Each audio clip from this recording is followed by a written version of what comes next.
এক নীরব কোণ। কলকাতার একটু পুরনো অংশে গেলে দেখা যায় ধূসর রঙের কিছু বাড়ি, দেয়ালে শ্যাওলা, জানালায় মরচে ধরা গ্রিল, আর চারদিকের রাস্তায় অদ্ভুত নীরবতা। সেই জায়গাতেই দাঁড়িয়ে আছে শতবর্ষী এক লাইব্রেরি, জ্ঞান বৃক্ষ পাঠাগার। নামটা শুনতে যতটা শান্ত, জায়গাটা তার থেকেও বেশি নির্জন। আমার নাম অর্ণব, ইতিহাস নিয়ে মাস্টার্স করছি কলকাতার এক বিশ্ববিদ্যালয়ে। কলেজ থেকে প্রজেক্ট দেওয়া হলো পুরনো লাইব্রেরি এবং আর্কাইভ নিয়ে গবেষণা করতে হবে। স্যার বললেন, অর্ণব, তুমি একটু জ্ঞানবৃক্ষ পাঠাগারটা দেখে এসো, জায়গাটা বেশ পুরনো, অনেক ডকুমেন্ট পাবে। আমি উচ্ছ্বসিত হয়ে রাজি হয়ে গেলাম। পুরনো বই, পুরনো জায়গা, ইতিহাসের গন্ধ, এগুলো আমার ভীষণ ভালো লাগে। দিনটা ছিল বৃহস্পতিবার। আকাশে হালকা মেঘ, বৃষ্টি নামবেই কি নামবে না সেই দ্বিধায় ঝুলে আছে। ছাতা হাতে নিয়ে আমি গেটের সামনে দাঁড়ালাম। লোহার গেটটা দেখে মনে হলো বহু বছর আগে বানানো। রং উঠে গেছে, জায়গায় জায়গায় মূর্চে ধরা দাগ, যেন গেটটা অনেক গল্প জানে, কিন্তু কাউকে বলে না। ভেতরে ঢুকতেই পুরনো কাগজের একটা গন্ধ আমার নাকে এলো। গন্ধটা অদ্ভুত শান্ত, আবার একটু বিষণ্ণ।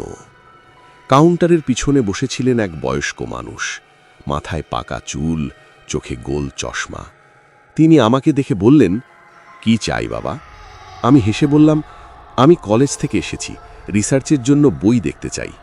তিনি মাথা নেড়ে বললেন, দেখো, তবে একটা কথা মনে রাখবে, সন্ধে 7টার আগে বেরিয়ে যেও। আমি একটু হেসে বললাম, কেন, রাতে লাইব্রেরি বন্ধ থাকে? তিনি ধীর গলায় বললেন, হ্যাঁ, বন্ধ থাকে, আর রাতে এখানে থাকা ঠিক না। কথাটা বলেই তিনি চুপ করে গেলেন। আমি ভেবেছিলাম হয়তো ভয় ধরানোর জন্য বলছেন, কিছু মনে করলাম না। আমার কাজ শুরু করলাম। জানালার কাছে একটা টেবিলে বসে বই পড়তে লাগলাম। বৃষ্টির গন্ধ, পাতার শব্দ, কাঠের টেবিল, সব মিলিয়ে দারুণ লাগছিল। কিন্তু ঠিক সন্ধে নামতেই পরিবেশটা কেমন যেন বদলে গেল। হঠাৎ জানালার কাছে একটা অনাকাঙ্ক্ষিত ছায়া দেখা গেল, মানুষের মুখের মতো, চোখ দুটো বড় বড়, চেহারা ফ্যাকাশে, ঠোঁট নেই। আমি তাকাতেই সেটা মিলিয়ে গেল। আমি ভাবলাম হয়তো আলো ছায়ার খেলা হবে, কিন্তু বুকের ভেতরটা কেমন যেন ঠান্ডা হয়ে গেল। সেই দিন লাইব্রেরি বন্ধ হওয়ার আগে বুককিপার কাকু আমাকে ডেকে বললেন, শোন বাবা, রাতে এখানে থেকো না, এই জায়গাটা শান্ত না। আমি হাসলাম, আপনি কি ভূতের গল্পে বিশ্বাস করেন? তিনি কোনো উত্তর দিলেন না, শুধু বললেন, বিশ্বাস করি কি করি না, কিছু সত্যি আছে যেগুলো না জানাই ভালো। তার চোখের ভেতর ভয় দেখলাম। আমি চুপ করে গেলাম। 2 দিন পর আবার গেলাম। আবার বৃষ্টি, আবার সেই নীরবতা। আমি বইয়ে ডুবে আছি। হঠাৎ শুনলাম, অর্ণব। স্পষ্ট, পরিষ্কার, মেয়েলি একটা কণ্ঠ। আমি চমকে উঠলাম, চারদিকে তাকালাম, কেউ নেই। আবার, অর্ণব, সাহায্য করো। আমার হাত কেঁপে গেল। আমি বুকশেলফের পেছনে গেলাম, কিন্তু শুধু ধুলোমাখা বই। তবু কণ্ঠটা যেন আমার মাথার ভেতর ঘুরছে, সাহায্য করো। আমি বুঝলাম কিছু একটা ঠিক নেই। 3য় দিন। আমি ইচ্ছে করেই দেরি করলাম। 7টা বাজল। সবাই চলে গেল। লাইব্রেরি ফাঁকা, শুধু আমি আর নীরবতা। হঠাৎ জানালার কাছে ভেসে উঠল একটা মেয়ের মুখ, অস্বাভাবিক ফ্যাকাশে, দৃষ্টি ক্লান্ত, চোখে জমাট দুঃখ, ঠোঁট নেই, তার জায়গায় শুধু কালো দাগ। আমি স্থির হয়ে গেলাম।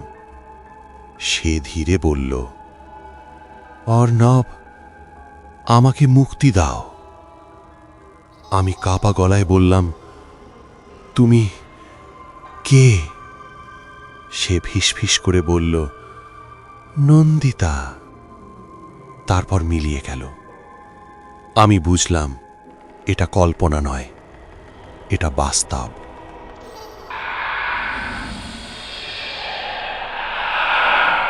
আমি তদন্ত শুরু করলাম। জানলাম এই লাইব্রেরির প্রতিষ্ঠাতা ছিলেন দিব্যেন্দু ঘোষাল, তার একমাত্র মেয়ে নন্দিতা ঘোষাল। খুব শান্ত, ভদ্র, বইপ্রেমী মেয়ে। বছর 20 আগে হঠাৎ তাকে মৃত অবস্থায় পাওয়া যায় এই লাইব্রেরির মধ্যেই। কেসটা নাকি আত্মহত্যা বলে বন্ধ করে দেওয়া হয়, কিন্তু কেউ সত্যিটা জানত না। আমি পুরনো রেকর্ড খুঁজতে খুঁজতে একটা চিঠি পেলাম। চিঠিতে লেখা, আমি যার সাথে থাকতে চাই বাবা তাকে মানছেন না, হয়তো কাল আমি থাকব না। আরেকটা কাগজ, আমি মরতে চাইনি, কেউ আমাকে। এখানেই লেখা থেমে গেছে। কাগজে বাদামি দাগ, শুকনো রক্তের মতো। আমার গা শিউরে উঠল।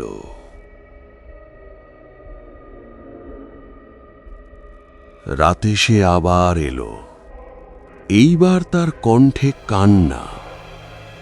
আমি জিজ্ঞেস করলাম, নন্দিতা, তুমি মরলে কিভাবে?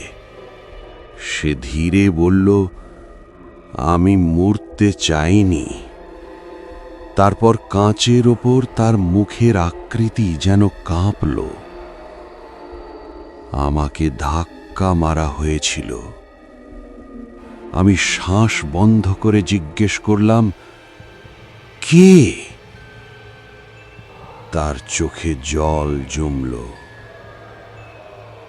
যাকে ভালোবেসেছিলাম।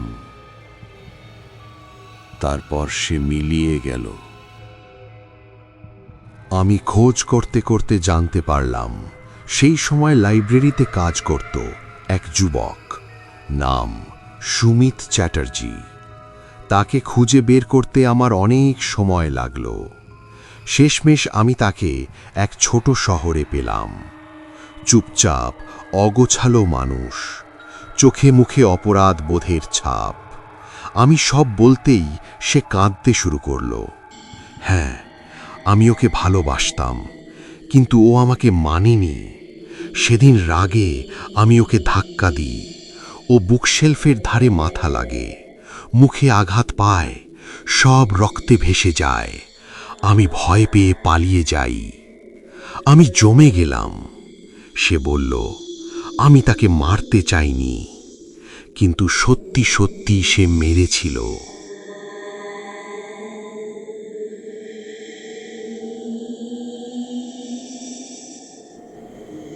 আমি সব তথ্য সংগ্রহ করে নন্দিতার পরিবারের হাতে তুলে দিলাম।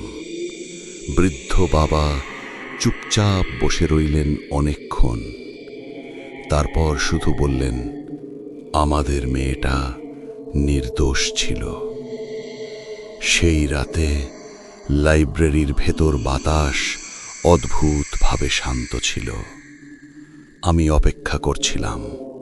হঠাৎ জানালায় ভেসে উঠল নন্দিতার মুখ, কিন্তু আজ তার চোখে শান্তি। সে বলল, আমার সত্যটা মানুষ জানল, আমি মুক্তি পেলাম। তারপর ধীরে ধীরে সে মিলিয়ে গেল আলোয় পরিণত হয়ে। শুধু জানালার কাঁচে হালকা অক্ষরে লেখা থাকল, বিদায় অর্ণব। আমি চুপচাপ দাঁড়িয়ে রইলাম। মনে হলো কেউ যেন আমার কাঁধে নরম করে হাত রেখে গেল।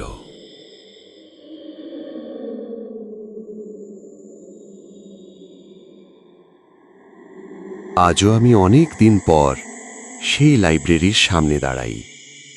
গেটটা এখনো পুরনো, কিন্তু ভয় নেই, শুধু একটা অদ্ভুত শান্তি। ভেতরে ঢুকলে মনে হয় কেউ যেন আবছা কণ্ঠে বলছে, ধন্যবাদ।